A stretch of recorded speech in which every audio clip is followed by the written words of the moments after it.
sequenced the virus and determined its origin, and we've modeled the way it enters the cells of the lung and the brain.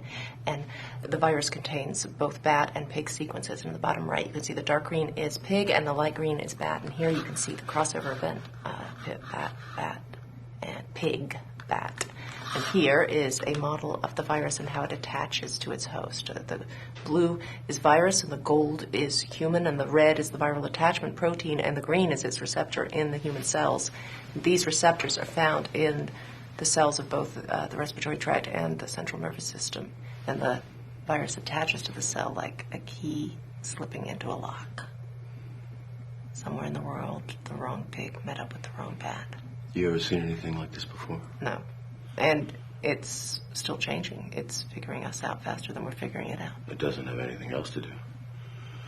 So we have a novel virus with a mortality rate in the low 20s, no treatment protocol, and no vaccine at this time. That is correct. Remarkable to see a film almost a decade old so accurately depict the reality of possibly the largest pandemic we have seen this century. Europe is now the epicenter of the global... Travel ban began preventing entry for those traveling from 26 I'll refer to 3 European points countries. specifically: disease origin, transmission speed, and the impact of misinformation. Probably the most shocking match with reality is that the fictitious MEV1 disease depicted in the movie originates from animals, from bats to pigs to humans. The information that we have today about SARS-CoV-2 tells us that it also has an animal origin, a bat to pigs to humans. MEV1 virus, the virus is zoonotic, meaning that it transfers from animals to humans. Somewhere in the world, the wrong pig met up with the wrong bat. Day 1, when the infected pig is handled by a butcher who doesn't wash his hands, he transmits the disease to Beth Emhoff, the index patient or patient 0. Throughout the first day of infection, she's not showing any symptoms and infects others unknowingly. And when her and 2 of the other infected all hop on different planes, the disease makes its way to a few new countries. Cover your mouth, please. Fuck off, lady. Don't be these people, because ultimately you're just hurting other people who are just as scared as you. So try to stay calm and look out for others. Try to be a helper whenever possible, because the world needs it. And don't forget about the people who are sacrificing their own safety to look out for the rest of us, often going entire days without food or sleep, putting themselves at risk and facing incredibly difficult decisions that no one should ever have to face, and sometimes even making the ultimate sacrifice.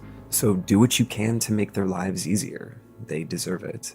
We also need to remember that while we may be the dominant species on this planet, we're not invincible. All it takes is one tiny microbe to potentially unravel everything. And we need to look closer at how these things start so we can do everything in our power to make sure this never happens again. We need better environmental protection that doesn't disturb every natural habitat that remains, because the more we fight the natural order, the more it fights back. We need better preparations for this sort of event. I mean, if every country has protocol in place for nuclear fallout, you'd think we'd be better prepared for something that epidemiologists have been warning us about for years. We also need better food safety regulations, because these meat markets are breeding grounds for disease, and frankly, China was under scrutiny well before this novel coronavirus for its bad practices with food sanitation, with many rightfully predicting that the next epidemic crisis would originate there, the filmmakers behind Contagion included.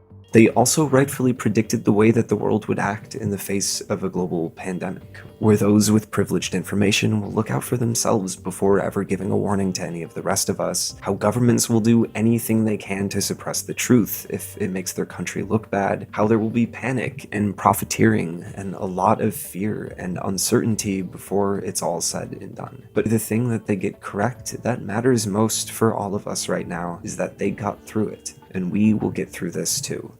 I'm in no way, shape, or form an expert. I have no idea if this will all be over in a few weeks, a few months, hopefully not longer, but what I do know is that we're still here. The human race has survived much worse than this, with much less for medicine or technology, so this won't be the end of us. But at the same time, this is a serious situation. If the world's scientists are telling you to stay home, then that's what you should do. When they tell you that you're endangering those around you by going out, they're not being dramatic or incendiary, they mean it. So listen to the science, stay informed, and please stay safe. I understand, thank you, but I can't let you in.